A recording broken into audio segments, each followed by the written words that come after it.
Let's talk about something that I've been seeing more and more headlines, though. Ooh. Truck fires, right? Yeah. Where are all these truck fires happening? I actually just saw my buddy Mac Lovin. He was, I think we even have a picture of a truck fire, but I was just talking to my buddy Mac Lovin. He was parked in a truck parking lot the other night, and he had a truck set up on fire right behind him. It's like the worst thing you want to wake up to. Yeah.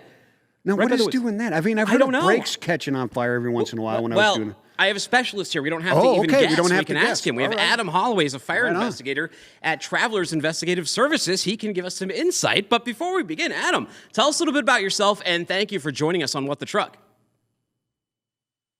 Hey, good morning, guys. Thank you for having me. A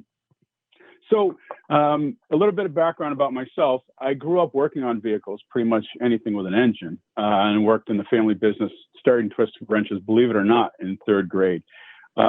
So up in the Northeast, during my senior year of high school, in the dead of winter, it's freezing, and you get under a vehicle, and you get snow and sand and everything dropping on you and all that good stuff. And I had an epiphany and said, you know what, I really don't want to do this for the rest of my life. And decided to go to college and get a job where I didn't get dirty every day. So fast forward 22 years, went to college, got my bachelor's degree in fire and explosion investigation, get this awesome career going. But unfortunately, I get 10 times dirtier than when I was working on vehicles and twisting wrenches. And ironically, I specialize in automotive and truck fires. So I landed at Travelers in our forensic fire investigation team, working primarily out of the Northeast, doing structured vehicle and truck fires. So that's me in a nutshell. Well, your DNA is great for this topic, no doubt about it, Adam. Lots of good stuff in the behind there, so thank you for that. And welcome to the show. Let's talk about this very hot topic of truck fires. What is going on there? What are the most common ones? Right. So the industry, I think, as you guys just alluded to, is seeing a lot more of these truck fires since the pandemic started. In reality, these things can be pretty terrifying for the driver. They look out the rearview mirror, see their trailer on fire, or even worse, as they're running down the road, the flames actually start licking out from under the hood of the windshield, and that's a pretty awful experience. In doing these all the time, we identified a few factors contributing to the increase. I'd like to share with your audience. And Sure. Reality is they all circle back to preventative maintenance. So the first one, and I don't think I have to say this too awfully loud to you guys, is we have a shortage of experienced drivers. That seems to be a problem that's getting worse in this industry. Even trucking companies need to start asking themselves if they hired the right person to properly use their equipment, or are they training them on how to use the equipment? Things like background checks, have they been properly trained? Are they fresh out of school? A big one is, do they know enough to know when to stop and call someone?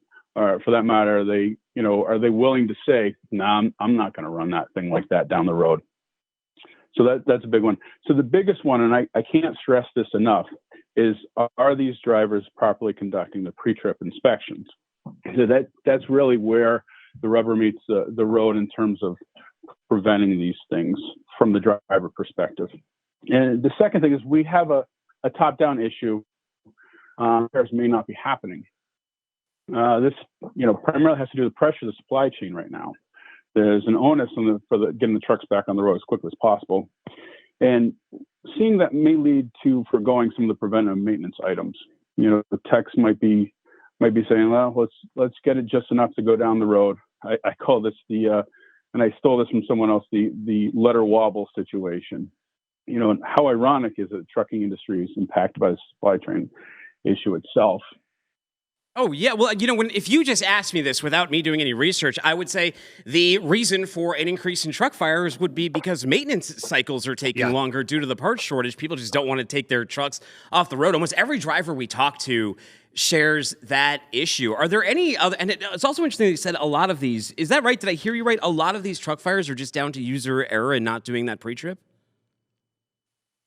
Well, that seems to be the commonality that I've seen over the years, is that really is, it can be identified a lot easier at that level. These guys in the trucks all the time, right? So doing these pre-trips, you can identify, and bringing this information to light is, and identifying these things, they can start looking for them to know how to prevent them. That's really a huge issue, is preventing them. So what should our listeners what should they keep in mind when it comes to these truck fires? You hear fire, you start getting nervous. So I'm sure a lot of drivers listening are going to start Yeah, looking around absolutely. their truck, and people who own trucks are going to be like, their ears are perking up. So what should we be looking out for here? Right. So, when you look at the industry, we have three kind of big ticket items that we see most common for these fires. And they're the issues stemming from tires, brakes, and wire chafing.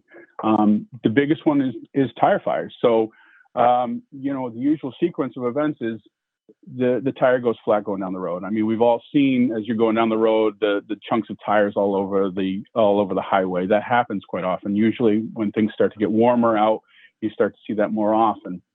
And then we have the sequence of events where the tire's flat, it's running down the road, tire goes apart, you get the steel belts start whipping around, they get real hot from the friction of going down the road like that, they start to ignite the tire.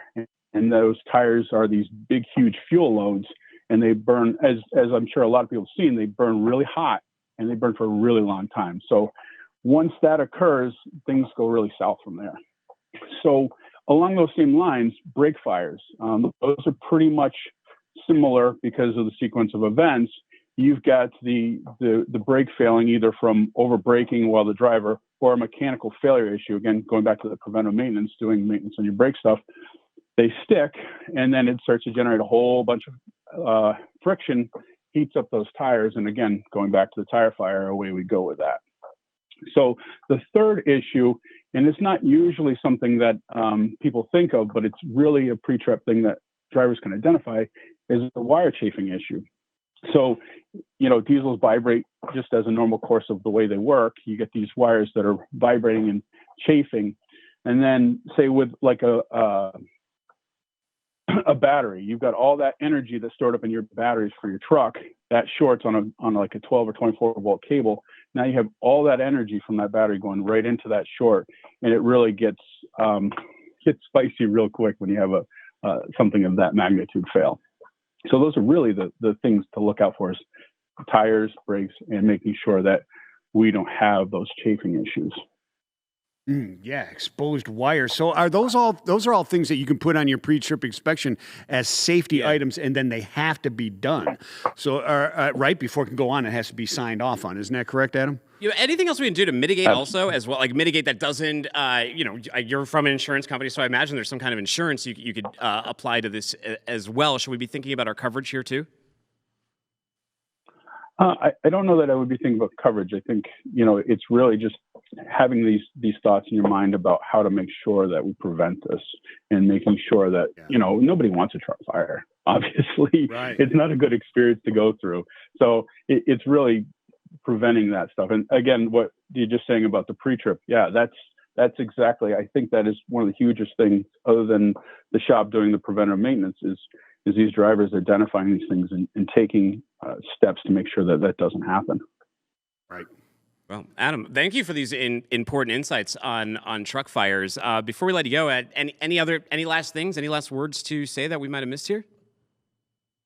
Yeah, I just like to reiterate the preventive maintenance and the industry as a whole, creating a culture of safety with that high priority of preventive maintenance that will really save all sorts of time and headaches down the road, not to skip on that PM stuff.